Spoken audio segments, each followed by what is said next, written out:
le bloc de droite n'existe plus. Bon, c'est une grande déclaration fracassante, mais qu'est-ce qu'il y a derrière? Ouais. Un bloc de gauche avec les ultra-orthodoxes? Non, franchement, je le dis avec tout le respect qui lui est dû, je ne suis pas sûre que Laura Blando comprend l'enjeu de la situation actuelle dans ce domaine-là. Je ne suis pas sûre.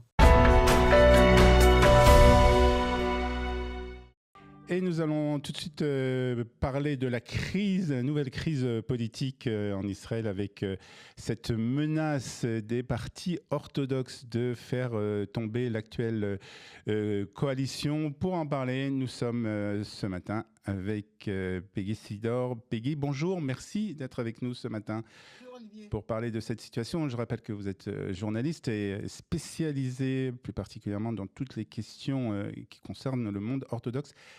Alors, Peggy, d'abord, qu'est-ce qui a fait qu'aujourd'hui, hier plus exactement, le Rav Lando a proféré ses menaces contre Benjamin Netanyahu en déclarant qu'il n'avait plus confiance du tout dans le Premier ministre? Et qu'est-ce qui a fait que ces menaces sont arrivées à ce moment même? Bon, il y a deux possibilités. Franchement, là, je réfléchis avec vous, avec les auditeurs, hein, parce qu'il n'y a pas nous n'avons pas une information précise et confirmée. De deux choses l'une, ou le Rav Lando ne comprend pas les jeux et les enjeux de la situation politique, ce qui est toujours une possibilité. Il faut quand même admettre que ce n'est pas évident que ces rabbins qui sont plongés dans l'étude, déconnectés du monde réel à l'extérieur, peuvent des fois ne pas vraiment comprendre les finesses de la situation politique. Ça, c'est toujours possible.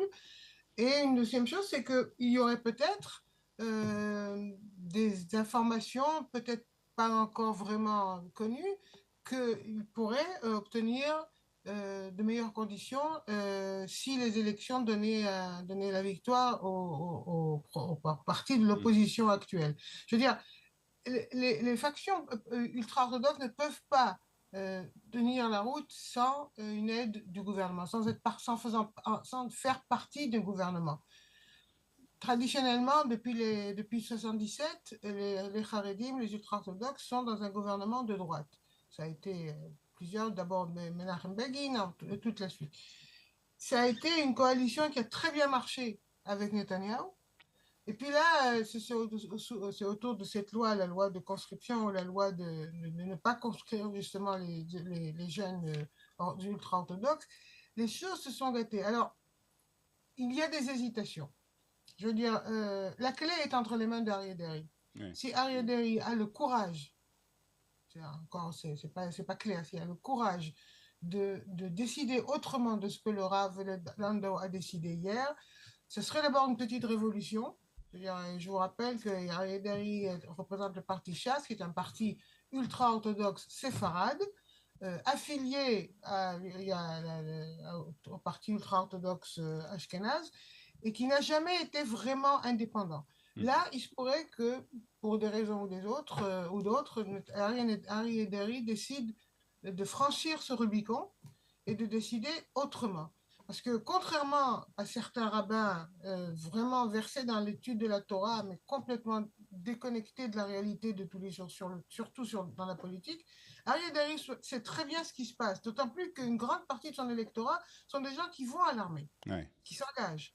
Donc il comprend ce qui se passe et que cette loi, c'est le minimum qu'il peut obtenir, c'est le maximum que lui peut obtenir, qui est très mal vu d'une très grande partie de la société israélienne quand même, mais c'est le maximum qu'il puisse obtenir. Mais ça Je serait quand pense même pas que d'après vous, ça serait d'après vous quand non, même, Peggy, une grande surprise s'il décidait d'aller à l'encontre de ça l'avis. serait un tremblement de terre. Hmm. Ça serait littéralement un tremblement de terre. Ça serait enfin aboutir 45 ans après la création de ce parti de chasse, une position indépendante par rapport aux ultra-orthodoxes ashkénazes. Ouais. C'est un véritable tremblement de terre. D'ailleurs, c'est pour ça que je pense que ça ne passera pas. Je Hmm. pense qu'Ariel Derry, qui est très, très, très capable de finesse dans les circonvolutions de la politique, pourra obtenir finalement des situations, Ouais. des solutions qui résoudront peut-être le problème. Et puis il est Par très contre, la proche question, aussi, il faut dire qu'il est très proche aussi de Benjamin Netanyahou. ah oui, oui, il est très très proche, ils Hmm. sont très proches l'un de l'autre. Alors la question qui se pose, une question intéressante, c'est est-ce que dans les rangs de l'ultra-orthodoxie ashkénaze, quelqu'un sait que les représentants des partis de l'opposition ont promis quelque chose si eux sont élus et forment le prochain gouvernement après les élections. Parce que c'est ça qui changerait complètement la donne. Pour le moment, franchement, je ne vois pas. Je ne vois pas ça arriver. Ça me paraîtrait vraiment incroyable.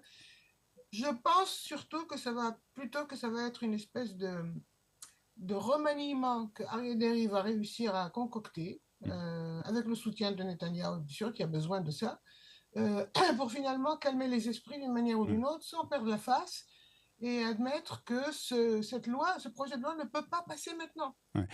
Je voudrais revenir, Peggy, aux déclarations du Rav Lando qui affirme que le bloc de droite n'existe plus. Est-ce que d'après vous, c'est vraiment des déclarations historiques dans les relations entre les orthodoxes et le Likoud? Non, la droite en Israël prend de plus en plus de positions et de force. Je veux dire, et d'ailleurs, c'est un phénomène qui existe dans le monde entier. Je veux dire, tout le monde passe plus ou moins à droite. Il y a une différence entre droite et extrême droite, bien sûr. Même les représentants des partis de l'opposition ne parlent pas en termes de gauche, vraiment gauche socialiste, gauche économique. Vous savez, l'ancienne gauche, comme nous l'avons connue, c'est tout à fait autre chose. C'est sur le plan politique. C'est donc autre chose. Moi, j'ai vraiment le sentiment qu'avec tout le respect qui lui est dû, le rabbin Lando ne comprend pas l'enjeu de ce qui se passe en ce moment dans la société israélienne. Dire que ce bloc n'existe plus, ça veut dire que quoi? Que l'accord historique avec le Likoud n'existe plus? Ça m'étonnerait beaucoup, vraiment, en 42 ans de carrière journalistique, que les partis de l'opposition lui propose quelque chose de meilleur, de plus attirant. Ça me paraît pratiquement impossible. Moi, je pense vraiment pour la solution, je veux dire que finalement, Ariel Derry, qui en est tout à fait capable, il l'a prouvé à plusieurs reprises au cours des années, de longues années de sa vie dans la politique, il trouvera une solution pour, d'une manière ou d'une autre, conduire les choses et ça arrivera. Trouver un compromis. Le bloc de droite n'existe plus. Bon, c'est une grande déclaration fracassante, mais qu'est-ce qu'il y a derrière? Le bloc de gauche avec les ultra-orthodoxes? Non, franchement. Pour terminer, une question plus générale. Vous avez déjà parlé un peu de ce sujet. Beaucoup d'Israéliens ont le sentiment, après le 7 octobre, que la société israélienne accepte de moins en moins les exemptions militaires. Les dirigeants orthodoxes ont-ils conscience de cette évolution de l'opinion publique? Est-ce qu'ils se rendent compte de ce sentiment qui existe de plus en plus dans la société israélienne? Absolument. Les déclarations du chef d'état-major sont claires et nettes et précises. On ne peut pas ne pas les comprendre. Tout le monde est d'accord que effectivement il y a quelque chose qui a changé de fondamental. Et je répète encore une fois, et je le dis avec tout le respect qui lui est dû, je ne suis pas sûre que le Rav Lando comprend l'enjeu de la situation actuelle dans ce domaine-là. Je ne suis pas sûre. Je ne suis pas sûre parce que... Maintenant, cela dit, je me permettrai d'ajouter une petite remarque. Engager à bras raccourcis tous les ultra-orthodoxes en âge de circonscription sans vérifier quelles sont leurs connaissances, quelle est leur profonde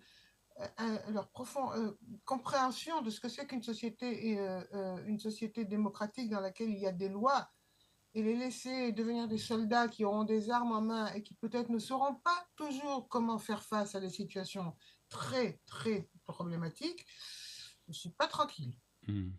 Ça reste donc une question qui fera sans doute aussi, sera au centre des prochaines élections, qu'elles aient lieu début septembre ou fin octobre. Plus ou moins, c'est ce qui se dessine plus ou moins pour...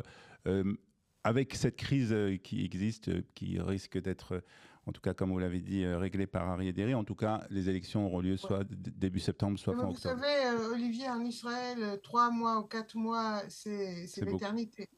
C'est beaucoup. Très bien. Merci beaucoup, en tout cas, Peggy, pour ces explications. Et à très bientôt sur Studio Kalita.